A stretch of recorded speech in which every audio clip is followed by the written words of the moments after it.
নমস্কার বন্ধুরা, তোমরা দেখো গো আসিয়া আমি কেমন পিঠে করি সাপটিয়া সাপটিয়া। আসলে আমি আর আমার মা হাদা ভোদা সিনেমাটার মতো নিজেদের রোল কিছুক্ষণের জন্য বদল করে নিয়েছি। আমার মায়ের হাতে ধরিয়ে দিয়েছি ক্যামেরা আর নিজে ধরে নিয়েছি তাওয়া আর খুন্তি। আর আজই হবে আমার হাতে খড়ি, দেখা যাক কেমন হয়। তাই আসুন দেখুন, দেখলেই যে খেতে হবে এরকম কোনো মানে নেই। দেখুন, পছন্দ করুন, পছন্দ হলে লাইক দিন, কিন্তু ভুল করেও নজর দেবেন না। নজর দেয়া দণ্ডনীয় অপরাধ। আদেশ অনুসারে পিঠে কর্তৃপক্ষ।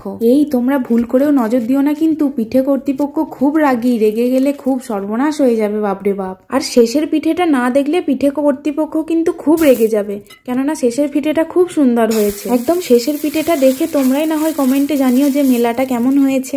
আমি তো সত্যিই ভাবিনি যে আমি এত সুন্দর করে মিলতে পারবো বলে, তাই একটা দুটো করতে করতে বাকি সব পিঠেগুলোই আমি করে ফেললাম। কিন্তু দুঃখের কথা কি আর বলি, ভাবলাম প্রশংসা পাবো, কিন্তু বদনাম হয়ে গেল। শেষে মা বলছে যে আমি নাকি ফালতু অনেক টাইম নষ্ট করে ফেললাম, মা নিজে করলে ওইটাই অনেক তাড়াতাড়ি অনেক আগে হয়ে যেত। এরকম কথা শুনে দুঃখ হয় না বলো? যাই হোক, তোমরা আমার এই শেষের পিঠেটা দেখে একটু প্রশংসা করো তো। এটা দারুণ গোল হয়েছে। আই এম সো হ্যাপি, দারুণ গোল হয়েছে। আর আমার এই পাগলামিটা কেমন লাগলো সেটাও জানিও। অনেক ধন্যবাদ।